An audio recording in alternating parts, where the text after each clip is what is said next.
নমস্কার, আমি ম্যাজিশিয়ান এ সরকার। Magic world ট্রাস্টের পক্ষ থেকে আজকের ম্যাজিকের আড্ডার এই অনুষ্ঠানে আপনাদের সকলকে স্বাগত জানাই। এবং আজকে আমাদের মাঝে উপস্থিত আছে কলকাতার টালিগঞ্জ থেকে ম্যাজিশিয়ান পি.আর. সিনহা। তুমি কেমন আছো? আছি, মানে এখন যে সময় তাতে যথেষ্ট কঠিন ভালো থাকা, তবু ম্যাজিকে আছি তাই ভালো আছি। আচ্ছা, ম্যাজিকে আছো তাই ভালো আছো, খুব ভালো। এবং পি.আর. সিনহা কিন্তু খুব ছোটবেলা থেকেই ম্যাজিকে আগ্রহী, এবং কিভাবে তার জার্নি শুরু হলো বা কিভাবে সে ম্যাজিক এই বিষয়টাতে আকৃষ্ট হলো আমরা জেনে নেব পি.আর. সিনহার কাছ থেকে। এত সাবজেক্ট থাকতে ওয়াই ম্যাজিক? অ্যাকচুয়ালি ম্যাজিক আমার কাছে সায়েন্সের আরেকটা পার্ট, বাট নট অনলি মিয়ার সায়েন্স, শুধুমাত্র একটা বিজ্ঞান নয়। ছোটবেলায় আমি ম্যাথস করতে গিয়ে বা ফিজিক্স করতে গিয়ে সবসময় এটা ভাবতাম আর কি, যে ইম্পসিবল টাস্কগুলোকে কি করে ক্যাটার করতে করতে আমরা এগোই। তো সেটা করতে করতে হঠাৎ আমি একজন ম্যাজিশিয়ানের ম্যাজিক দেখলাম, তো দেখলাম ব্যাপারটা তো একই, মানে একটা ইম্পসিবল জিনিসকে পসিবল করা, অর্থাৎ যা সাধারণ দুনিয়া সাধারণ মানুষের কাছে অসম্ভব তা সম্ভব হচ্ছে। তখন আমার সার্চটা বাড়লো, সো এইভাবে আমি ম্যাজিকের প্রতি আকৃষ্ট হলাম। সো কিন্তু পড়াশোনার চাপে ম্যাজিকটা আমি খুব কন্টিনিউ করতে পারিনি ছোটবেলায়, তার কারণ হচ্ছে বাড়ির থেকে প্রেশার ছিল, আইদার লিটারেচার অথবা ইঞ্জিনিয়ারিং নিয়ে পড়া। তো ইঞ্জিনিয়ারিং নিয়ে পড়তে হয়েছে ফাইনালি, মার্কেট প্রেশারে। এখন বর্তমানে তুমি বিভিন্ন জায়গায় শো করো এবং তুমি বেঙ্গলের বাইরেও বিভিন্ন স্টেটে প্রোগ্রাম করেছো। তা এখন ম্যাজিক মূলত আমরা একসময় দেখতাম যে বাচ্চাদের বিভিন্ন অনুষ্ঠানে, যেমন জন্মদিন থেকে আরম্ভ করে বিভিন্ন পাড়ার ক্লাবে বাচ্চাদের দুর্গাপুজোয় একটা বিশেষ দিন বাচ্চাদের জন্য একটা অ্যাক্টিভিটি রাখার জন্য ম্যাজিক শো রাখতো। এখন আমরা দেখছি ম্যাজিকের ট্রেন্ড অনেকটা পাল্টেছে। এখন ইয়াঙ্গার্সরা, বড়রাও কিন্তু ম্যাজিক দেখতে ইন্টারেস্টেড, এবং বিভিন্ন ধরনের ম্যাজিকের স্পেশাল এফেক্ট, ম্যাজিক, মেন্টালিজম এগুলো এসছে, যেগুলো কিন্তু লোককে, সমস্ত বয়সের লোককে অ্যাট্রাক্ট করছে। তা তোমার কিরকম ফিলিংস, মানে তুমি তো বিভিন্ন জায়গায় শো করো, তুমি তোমার চোখ থেকে দর্শকের কিরকম উন্মাদনা দেখেছো, বা কিরকম বয়সী মানুষরা ম্যাজিক পছন্দ করে, নাকি সবাই করে? ওকে, প্রথমত আমার নিজের ব্যক্তিগত যা মনে হয় সেটা হচ্ছে যে আমাদের দেশ মানে ম্যাজিকে অনেক প্রোগ্রেস করে থাকলেও আগে ইন রিসেন্ট টাইমস আমাদের দেশের ম্যাজিকের প্রতি একটা সাধারণ জেনারেল যে ফিলিং সেটা কোথাও একটা ঠিক জায়গায় নেই, যেটা বিদেশে রয়েছে। মানে ডেভিড কপারফিল্ড বা অন্যান্য যা যদি ধরি আর কি, ম্যাজিক সম্পর্কে বেসিক আইডিয়াস গুলো সাধারণ মানুষের কম, যে কি কি ধরনের ম্যাজিক হয়। যেমন একটা ডান্সের বিভিন্ন ফর্ম আছে, কেউ সালসা, কেউ কত্থক, বিভিন্ন ফর্মে ডান্স করে। ম্যাজিকেরও যে বিভিন্ন ফর্ম আছে, এগুলোর ব্যাপারে লোকে খুব একটা অ্যাওয়ার না। এবং এখনো মানুষ মনে করে যে ম্যাজিক বাচ্চাদের জিনিস, অনেকেই মনে করে। সো ইটস নট দ্যাট, ঠিক আছে। মানে বিদেশে এটার উপরে অনেক ফ্যান্টাস্টিক কাজ হচ্ছে, এবং সেই কাজগুলো নিয়ে এসে আমাদের দেশে অনেক মানুষজন সেই কাজের উপরে দাঁড় করিয়ে আরো এক্সপেরিমেন্ট চলছে। মানে কি ব্রিলিয়ান্ট কাজ হচ্ছে, না দেখলে বোঝা যায় না যে ম্যাজিক কোথায় এগিয়ে আছে। আর আমাদের বাংলা, যে কিনা একসময় বিশ্বকে লিড করতো ম্যাজিকে, সে আমরা এখন কোথায় পড়ে আছি। সো এইরকম একটা জায়গায় দাঁড়িয়ে আমি দেখলাম ম্যাজিকে এতগুলো সেক্টরস রয়েছে, এবং আমি বরাবরই মানে ক্রিকেটে অলরাউন্ডারের ভক্ত, তাই ম্যাজিকেও আমি অলরাউন্ড পারফরম্যান্স করতে ভালোবাসি আর কি। সব ধরনের পারফরম্যান্স গুলো, মানে কর্পোরেট শো থেকে আরম্ভ করে জন্মদিন, স্কুল, কলেজ, অফিস, ক্লাব, বিভিন্ন অনুষ্ঠানে পি.আর. সিনহার ম্যাজিক হবে, তাই তো? ঠিক একদম। সো ফলত আমি শুধু আর্ট থেকে আসি নয়, তার সাথে সাথে গ্রাম থেকে শহর এবং হাইলি ইন্টেলেকচুয়াল যেমন সায়েন্টিস্ট থেকে শুরু করে সবাইকে ম্যাজিকে মাতিয়ে রাখতে চাই। সো ইটস মাই থিং, মানে আমি ভাবি এরকমটা, আবার কতটা করতে পারবো আই ডোন্ট নো, ঠিক আছে, বাট আই উইল ট্রাই। না, তোমার ইতিমধ্যেই আমি বিভিন্ন সুনাম শুনেছি প্রচুর জায়গায়, ইভেন বিভিন্ন কর্পোরেট সেক্টরেও তোমার প্রচুর অনুষ্ঠান হয়েছে, সেই সুনাম আমি শুনেছি।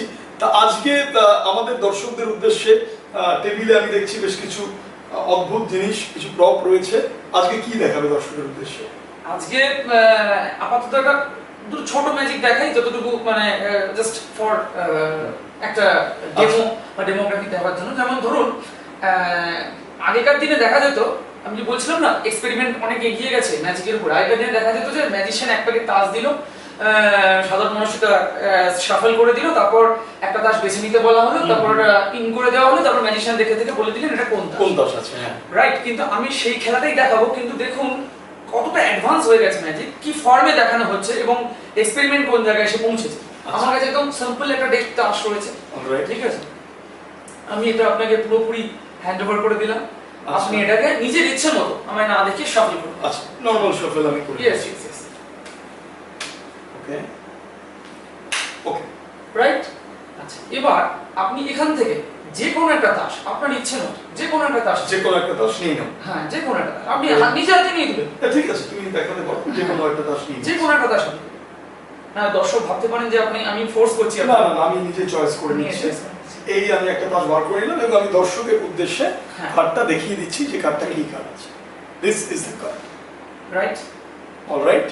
রাইট। এবার আগে কি হতো যে আপনি কাজটা ঢুকিয়ে দিতেন এবং আমরা বার করে দেখাতাম। এবার আমি খেলাটা অন্যভাবে দেখাবো। আপনি কার্ডটার উপর একটা সাইন করে দিন যে ওই কার্ডটা আপনারই কার্ড, আমি কোনো ডেক চেঞ্জ করে বা অন্য কিছু করে বা কার্ড চেঞ্জ করে দিচ্ছি না, আপনি একটা সাইন করে দিন।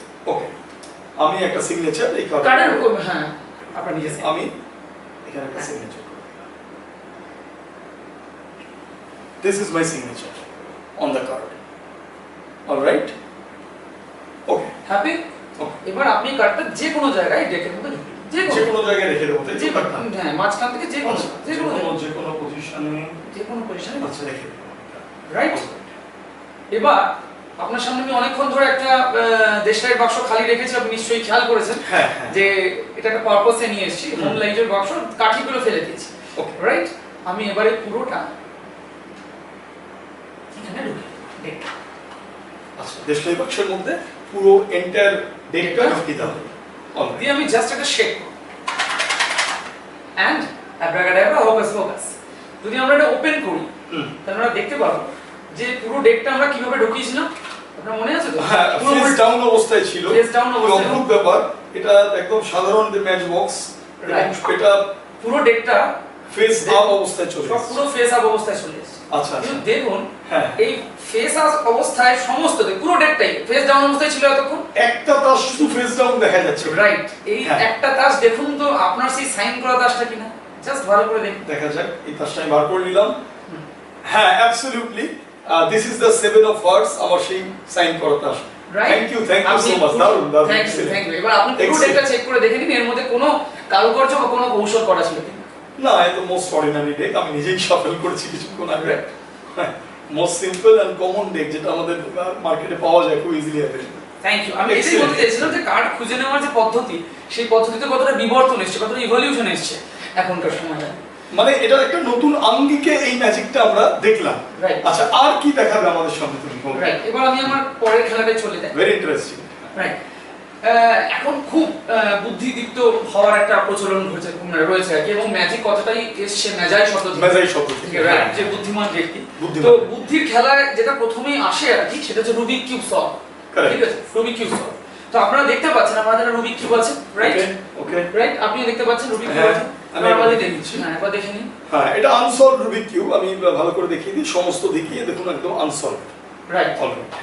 এবার আমরা যদি এটা কমন নরমাল সাধারণ মানুষকে যদি সলভ করতে বলি, রুবিক কিউব কি করবে? এরকম করে ঘোরানোর চেষ্টা করবে, রাইট? এরকম মুভ করবে, ঠিক আছে? তারপর আবার এরকম একটা মুভ করবে, তাই তো? যেমন মুভ করা যেতে পারে। কারেক্ট। কিন্তু আপনি যদি একটা ম্যাজিশিয়ানকে বলেন রুবিক কিউব সলভ করতে, তাহলে ম্যাজিশিয়ান কি করবে জানেন? ম্যাজিশিয়ান জাস্ট রুবিক কিউব ধরবে, ধরে জাস্ট এরকম নেবে।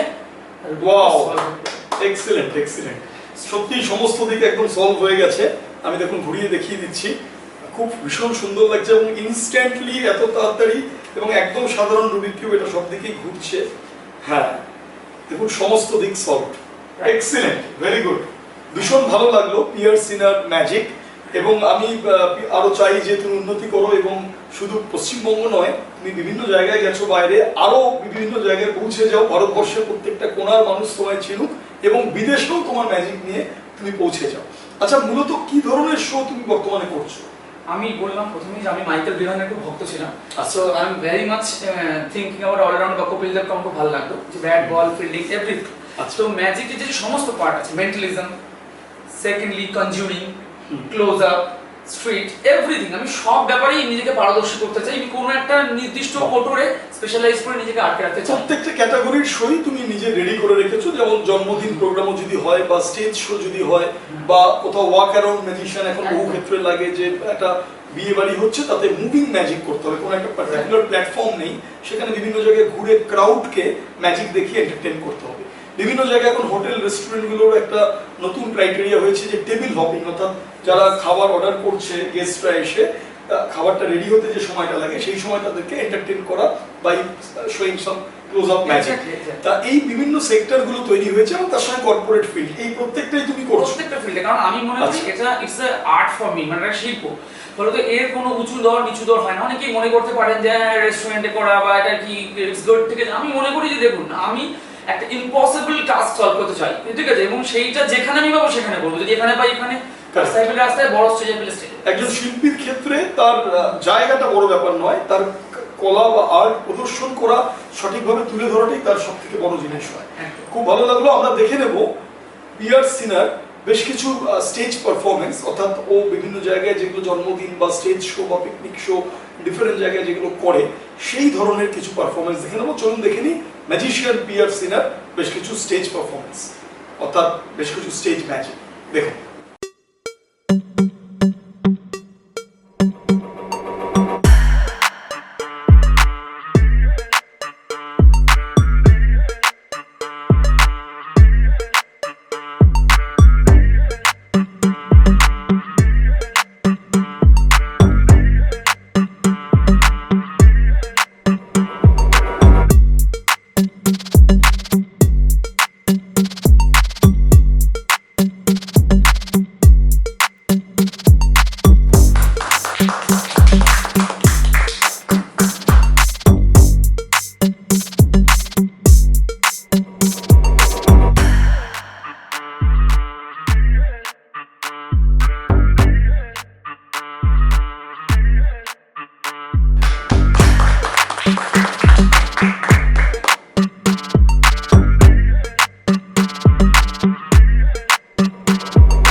I'm magician P.R. Sinha and she is my lovely assistant Swastika.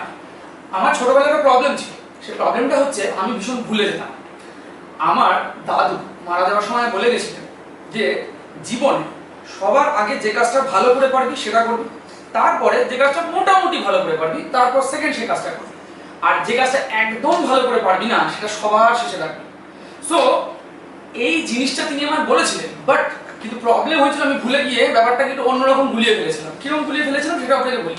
আমি ভেবেছিলাম উনি বলেছিলেন যে ভালো কাজ আগে করবি, যেটা ভালো করে পারবি সেটা আগে না। আমি বুঝেছি এটা যে ভালো কাজ আগে করবি, তারপর ভালো মন্দ মিলিয়ে যে কাজ হতে পারে, যে কিছুটা ভালো কিছুটা খারাপ এরকম, সেটা আগে তারপর করবি, আর একদম যে খারাপ কাজগুলো সেগুলো সবার শেষে করবি। মানে খারাপ কাজ করবি কিন্তু শেষে করবি, আমি এরকমটা বুঝেছিলাম।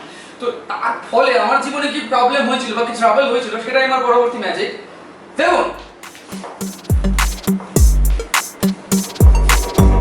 এখানে আমি একটা মডেল বানিয়ে এনেছি ওই পুরো প্রবলেমটা যেটা আমি ফেস করেছিলাম সেই প্রবলেমটার সাপেক্ষে। দেখুন আমার কাছে একটা টিউব রয়েছে, এই টিউবে তিনটে বল রয়েছে, লাল, হলুদ এবং সবুজ। আমার দাদুর কথা অনুযায়ী এটা হচ্ছে আত্মা বা ভেতর, মন। তো তিনি বলেছিলেন যে সবার আগে, দেখুন সবুজ, সবার আগে জীবনে যে কাজটা ভালো করতে পারবে, মন যেটা বলছে যে ভালো করে করা যায় সেই কাজটা আগে, তারপর যেটা মাঝারি অল্প বিস্তর ভালো করে পারবি সেটা তারপর, আর তারপর যেটা পারবি না সেইটা সবার শেষে করবি। কিন্তু আমি ভুল বুঝেছিলাম। তো ভুল বোঝার ফলে কি হয়েছিল এবার দেখুন, সেটা হচ্ছে আমি এই টিউবটাকে পুরোটা খালি করি, ওকে। এবার এর উপরে আমি এটাকে জাস্ট ক্যাপস করে বসে দিই, অর্থাৎ আমাদের মনের উপরে যেমন আমাদের শরীর থাকে সেরকম শরীরটাকে চাপা দিই। তো দাদু আমায় কি বলেছিলেন, প্রথমে ভালো কাজ করতে, প্রথমে বলেছিলেন যেটা ভালো করে পারবি সেটা করতে, আর আমি বুঝেছিলাম যে যেটা ভালো কাজ সেটা আগে করতে। আমি প্রথমে এই ভালো কাজটা করা শুরু করলাম, তারপর ঠিক উল্টো বুঝে যেটা অল্প ভালো অল্প খারাপ সেই কাজটা ঠিক তারপরে করলাম, তারপর যে কাজগুলো সবচেয়ে খারাপ সেই কাজটা সবার শেষে করলাম। আমার লাইফে কি হলো, সবচেয়ে খারাপ কাজ সবার আগে করলাম, তারপর করলাম ভালো কাজ, তারপর করলাম মাঝারি কাজ। এর ফলে এলাকায় আমার নাম বদনাম হয়ে গেল, তার কারণ সবচেয়ে খারাপ কাজ আমি আগে করছি। আমি ভাবলাম যে দাদু এই কথাটা বলে গেল পুরো ভুল, ট্রাই করলাম। কি করলাম? আবার আমার মনটাকে ক্লিন করলাম। ক্লিন করার পর আবার আমার শরীর দিয়ে সেটাকে চাপা দিলাম। দেওয়ার পর আবার শুরু করলাম। প্রথমে জীবনের ভালো কাজ ফার্স্ট, তারপর যেটা অল্প ভালো অল্প খারাপ মিলিয়ে মিশিয়ে সেই কাজ, সেকেন্ড, লাস্টে সবচেয়ে খারাপ কাজ আবার করার পর কি দেখলাম? দেখুন, আবার দেখলাম সবচেয়ে খারাপ কাজ আমি সবার আগে করেছি, তারপর ভালো কাজ করেছি, তারপর ভালো খারাপ মিশিয়ে করেছি, আবার এলাকায় আমার দুর্নাম হয়ে গেল। তো তখন আমি কি করলাম? তখন আমি একদিন শুয়ে শুয়ে ভাবছিলাম দাদুর কথা, মনে হলো যেন একটা স্বপ্নের মতো বা ট্রান্সের মতো একটা কিছু এলো আমার কাছে, এবং আমার মনে হলো দাদু আমায় বললেন যে জীবন থেকে খারাপ কাজটাকে আগে করা, তারপর দেখবি সবকিছু ঠিক হয়ে যাবে। মানে খারাপ কাজটা যে করতে হবে এটা কোথাও তুই মাথার মধ্যে ঢুকিয়ে নিয়েছিস। খারাপ কাজটাকে সরাব, তাহলেই দেখবি জীবনে ভালো কাজ আগে, তারপরে মাঝারি কাজ, তারপর খারাপ কাজ, এইভাবেই তুই আসবি। আমি জানি না দাদু বলেছিলেন কিন্তু মনে হয় উনি ওটাই বলেছিলেন। তো আমি কি করলাম? আমি ভালো কাজ আর মাঝারি কাজটা রাখলাম, আর এই খারাপ কাজ যেটা ছিল সেটাকে সরিয়ে দেওয়ার চেষ্টা করলাম। কি করে সরালাম? দেখুন আমার কাছে একটা ব্যাগ আছে, ওকে? ব্যাগটাকে আগে আপনাদের একটু চেক করে রাখুন। ব্যাগটা খুললাম, ঠিক আছে? খুললে আপনারা দেখতে পাচ্ছেন যে পুরো ব্যাগটা খালি, ঠিক ক্লিয়ার তো? পুরো খালি, ওপেন, শিওর। এবার এই ব্যাগটা জিপ লকটা করব। এবার আমি আমার জীবনের যে খারাপ কাজটা, সেই খারাপ কাজটাকে এই কালো অন্ধকারে নিক্ষেপ করলাম। নিক্ষেপ করার পর আমি যে ছোটবেলাতে ম্যাজিশিয়ান ছিলাম, সেই ম্যাজিশিয়ানের বলে একটা ম্যাজিক পাস করলাম, গিলি গিলি, ফোকাস ফোকাস, আর দেখলাম যে আমার লাইফ থেকে খারাপ কাজটা কমপ্লিটলি ভ্যানিশ হয়ে গেল। এবার এই যে ভ্যানিশ হয়ে গেল, ভ্যানিশ হওয়ার পর কি হলো সেটাই হচ্ছে আসল কথা। ভ্যানিশ হওয়ার পর যেটা হলো সেটা হচ্ছে এবার আমি জীবনে আবার শুরু করলাম ভালো কাজটা রাখা, তারপর ভালো আর মাঝারি কাজটা রাখার পর, এবং খারাপ কাজটাকে ভ্যানিশ করে দিলাম। ভ্যানিশ করার পর আমি আবার আমার সোলের উপরে পুরো জিনিসটা চাপা দিয়ে দিলাম, এবং দাদুর কথা মতো এবার কিন্তু আর ভুল হয়নি, ঠিক লাইফটা সেটেল হয়ে গেল। ভালো কাজ আগে, ভালো আর খারাপের মিশ্রণটা তারপর, আর খারাপ কাজ সবার শেষে। এই হলো আমার লাইফের সেই ম্যাজিক। ধন্যবাদ। এবার চলে যাচ্ছি আমার পরবর্তী ম্যাজিকে। এই পরবর্তী ম্যাজিক আমার একটা হিন্দু মাইথোলজি বা হিন্দু পুরাণের উপর দাঁড়িয়ে, যে আমরা সবাই জানি যে কৃষ্ণকে কংস তার মা এবং বাবাকে একটা কারাগারে বন্দি করে রেখেছিল। কিন্তু যখন কৃষ্ণের জন্ম হয় তখন সেই কারাগার ভেঙে কৃষ্ণ বেরিয়ে গিয়েছিল তার বাবার হাতে, এবং বাসুদেব তাকে নিয়ে গিয়ে যশোদার কাছে রেখে এসেছিলেন গোকুলে। কিন্তু কৃষ্ণ কিভাবে বেরিয়েছিলেন সেটা আমরা সিনেমায় দেখি, কিন্তু ম্যাজিকে কিভাবে এটা সম্ভব সেইটা আমি একটা দেখানোর আপনাদের চেষ্টা করবো। ছোট্ট একটা মডেল বানিয়েছি, আর থাকুন আমার সাথে, দেখতে থাকুন কৃষ্ণের এসকেপ। দেখুন,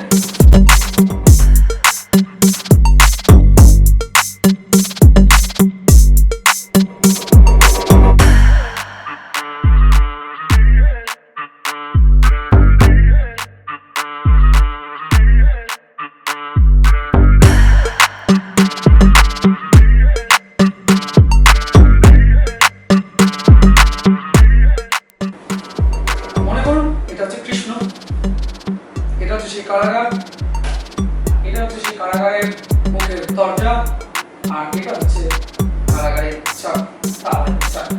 আমি প্রথমে কি করছি? কৃষ্ণকে মন্ত্র করছি।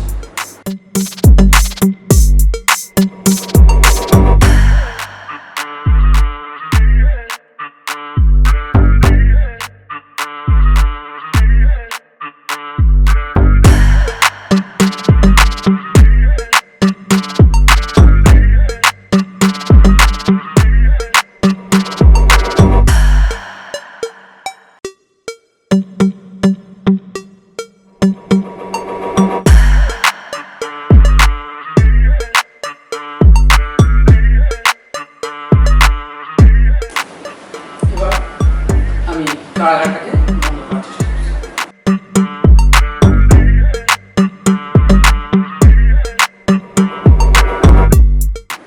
কারাগারের মুখে তালা চাবি দিয়ে দিলাম।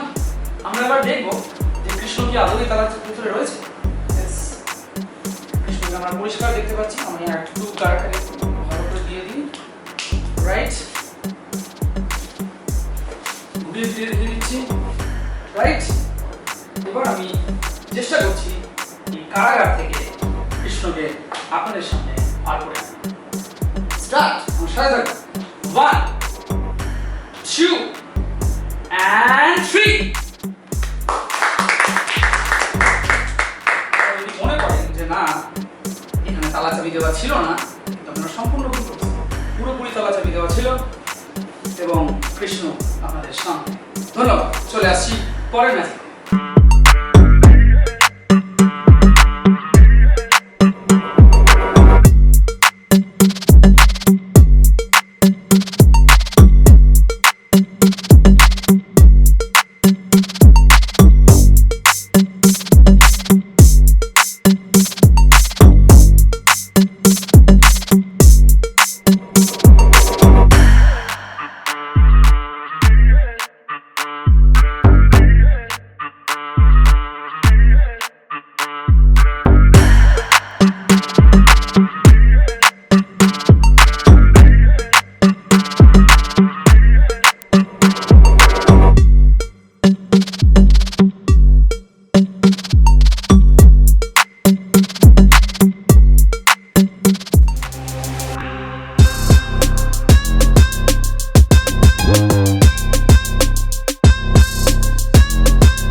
আজকে শেষ ম্যাজিক।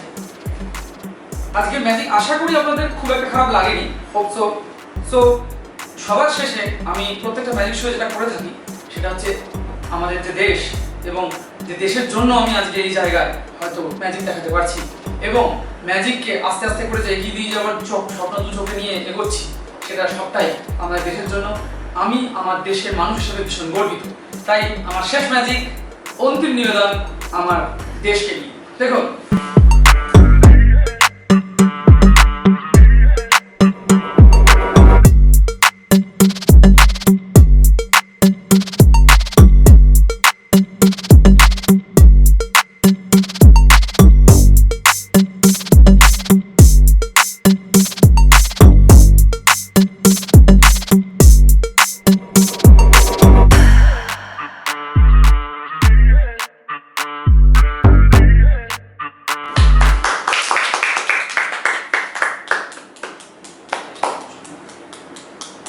অসাধারণ পারফরমেন্স দেখলাম ম্যাজিশিয়ান পিয়ার সিনার, সত্যি অভিনব।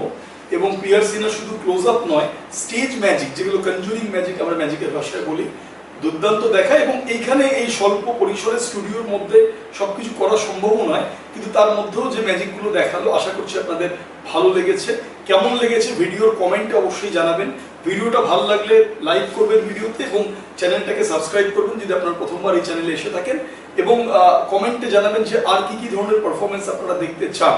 এবং ম্যাজিশিয়ান পিয়ার সিনার একজন ইয়াং প্রতিভাবান জাদুকর বর্তমান যুগের। তা তুমি তো বিভিন্ন জায়গায় ভারতবর্ষের বিভিন্ন প্রান্তে ম্যাজিক করেছো, সেক্ষেত্রে ডিফারেন্ট ল্যাঙ্গুয়েজ, মানে ম্যাজিকের তো কোনো ল্যাঙ্গুয়েজ হয় না, এটা ওয়ার্ল্ডের সমস্ত দেশেই চলে। বাংলা, ইংরেজি, হিন্দি সব ভাষাতেই বিভিন্ন জায়গায় করতে হয়। এবং মেইনলি কর্পোরেটে আমরা দেখেছি ইংলিশের একটা রিকোয়ারমেন্ট থাকে জেনারেলি, আর আউট অফ দা বেঙ্গল গেলে আমরা দেখি মোটামুটি তারা হিন্দি ভাষাই চাইবে, হিন্দি ভাষা চাইবে। কারেক্ট। এন্ড বেঙ্গলে জেনারেলি মানে ল্যাঙ্গুয়েজ তোমার ক্ষেত্রে কোনো সমস্যা নয়, এবং তুমি বিভিন্ন জায়গায় যেহেতু ট্রাভেল করেছো সেক্ষেত্রে তুমি সেভাবে তৈরি হয়ে গেছো। হ্যাঁ, এবং ভারতবর্ষের আরো বিভিন্ন জায়গায় তুমি যাও। সম্প্রতি তোমার মুম্বাইতে শো হয়েছে, আমি খবর পেয়েছি, খুব ভালো প্রোগ্রাম। আরো বিভিন্ন জায়গায় তোমার অনুষ্ঠান হোক আমি চাইবো। আচ্ছা, তোমার ভবিষ্যৎ পরিকল্পনা কি? মানে এই আর্টটাকে তুমি আগামী দিনে কি রূপ দিতে চাও বা এটাকে কিভাবে তুমি এগিয়ে নিয়ে যেতে চাও? ঠিক, এইটা আমি একদম পয়েন্ট ওয়াইজ বলতে চাই। ঠিক আছে, পয়েন্ট ওয়ান, আমার মনে হয় যে বেঙ্গল একদিন ম্যাজিকে ওয়ার্ল্ডকে আলোকিত করে রেখেছিল, সেই বেঙ্গলে এখন একটু হলেও অমাবস্যা নেমে আছে। কেন? তার কারণ পিসি সরকার, দেন কেলাল, দেন এ সরকার, দেন কেউ নেই, আমরা কোনো নাম করতে পারছি না। এই যে ভয়েরটা তৈরি হতে চলেছে, এই ভয়েরটার জন্য ঠিক আছে সেরকম ভাবে কোনো ইয়াং প্রতিভা বা পরবর্তী জেনারেশন উঠে আসছে না। এই জায়গাটাও আমি কাজ করতে চাই। Point one. পয়েন্ট টু, আমাদের দেশে ম্যাজিকের রিসার্চটা কমে গেছে। কেন? তার কারণ শিক্ষিত মানুষের একটু কম আসছে। কারণ পণ্ডিত অজয় চক্রবর্তীর গান শুনতে বা গানের স্কুলে ভর্তি হতে বা বিক্রম ঘোষের তবলা শেখাতে মানুষ নিয়ে যাচ্ছেন, কিন্তু ম্যাজিক শেখাতে একটা বাবা মাদের কোথাও অনীহা রয়েছে, কোথাও একটা মনে হয় যে এটা কোথাও ডিক্লাস আর্ট নয়। আপনারা একটু খোঁজ নিন, ওয়েস্টার্ন অর্থাৎ পশ্চিমী পাশ্চাত্য দেশ এটা কি ফর্মে ফ্লারিশ করেছে, আপনারা অবাক হয়ে যাবেন। ভাববেন যে আমরা যেখানে 1 নম্বরে ছিলাম, এই র্যাঙ্কিংটা নামতে নামতে এখানে চলে এসেছে। এর একটা কারণ হচ্ছে প্রতিষ্ঠান বা শেখানোর প্রতিষ্ঠানও কম। আমাদের যেমন ম্যাজিক ওয়ার্ল্ড আমরা দীর্ঘদিন ধরে ক্লাস করাচ্ছি, বহু লোক শেখে।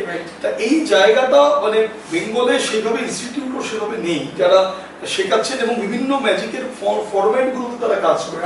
এটা রাইট। তো সেই যে ইন্ডিয়ান র্যাঙ্কিংটা পড়ে গেছে, এই র্যাঙ্কিংটা তোলার এবং রিসার্চ বেসড ওয়ার্ক, এইটার উপর আমি একটু জোর দিতে চাইবো। Point two. পয়েন্ট থ্রি হচ্ছে আমি চাইবো যে এমন একটা প্রতিষ্ঠান, যেটা ম্যাজিক ওয়ার্ল্ড উনি বললেন, ঠিক আছে, এই প্রতিষ্ঠান যেগুলো রয়েছে সেগুলো আরো দুর্দান্তভাবে কি করে করা যেতে পারে, structured syllabus module, structured syllabus এবং ইউনিভার্সিটির সাথে টাই আপ করে। যেমন ধরুন আপনারা অনেকেই জানেন রবীন্দ্রভারতী বিশ্ববিদ্যালয় বা বিশ্বভারতী বিশ্ববিদ্যালয়ে পড়ানো হয় গান, নৃত্য, সেরকম ভাবে জাদুবিদ্যাও সিলেবাসের পার্টে চলে আসুক কোথাও না কোথাও গিয়ে, এবং এটারও মাস্টার্স হোক, পিএইচডি হোক। ঠিক আছে, মানে হ্যাঁ, মানে এই পার্টে আমি কাজ করবো। লাস্টলি 4 নম্বর যে পার্টটা কাজ করতে চাইবো, অবভিয়াসলি শিল্প কখনো খালি পেটে হয় না। ঠিক আছে, তো তার যে ফিনান্সিয়াল অ্যাসপেক্ট অর্থাৎ আর্থিক দিক, ঠিক আছে, অর্থাৎ তার যে ইকোনমি, এই ইকোনমি ডেভেলপমেন্ট আমি একটু কাজ করতে চাইবো। এই 4টে পার্টে মেইনলি আমি কাজ করতে চাই। এবং অবশ্যই আমাদের বর্তমান যুগের সঙ্গে তাল মিলিয়ে আমাদেরকে প্রচুর নতুন খেলা ভাবতে হবে। কারণ গতানুগতিক যে ম্যাজিকগুলো জাদুকরেরা দেখিয়ে আসছেন, সেই জায়গা থেকে কিছুটা চেঞ্জেসের আনা প্রয়োজন। এবং শুধু খেলাগতভাবে নয়, তার প্রেজেন্টেশনে আমূল পরিবর্তন আনা প্রয়োজন, যে সেটাকে আমি কিভাবে উপস্থাপিত করব। এটা খুব প্রয়োজন। এটা আপনার সাথে আমি একদম এক সহমত স্যার। কারণ হচ্ছে মানে আমি এই জন্যই জেনারেলি সেই খেলাগুলো চুজ করি যে খেলাগুলো সাধারণত কেউ দেখে না। আজকেও যেটা দেখালাম আপনারা দেখবেন খেয়াল করে, জেনারেলি আপনারা দেখবেন ম্যাজিশিয়ানরা দেখান না জেনারেলি। সো এই অফবিট জায়গাটা আমি এক্সপ্লোর করতে চাই। ভীষণ ভালো লাগলো। ম্যাজিশিয়ান পিয়ার সিনহা আরো এগিয়ে চলুক, এবং আপনারাও আপনাদের যে কোনো আনন্দ অনুষ্ঠানে ম্যাজিশিয়ান পিয়ার সিনহাকে কন্ট্যাক্ট করতে পারেন। স্ক্রিনে ম্যাজিশিয়ান পিয়ার সিনহার কন্ট্যাক্ট ডিটেলস যাচ্ছে, আপনারা সেখানে যোগাযোগ করতে পারেন। খুব ভালো লাগলো আপনারা এতক্ষণ ভিডিওটা দেখলেন, অসংখ্য ধন্যবাদ। পরবর্তী আগামী ম্যাজিশিয়ানকে নিয়ে আবার ম্যাজিকের আড্ডায় আমি ম্যাজিশিয়ান এই সরকার ফিরে আসবো। ততদিনের জন্য সবাই খুব ভালো থাকুন, ম্যাজিকের মধ্যে থাকুন। নমস্কার।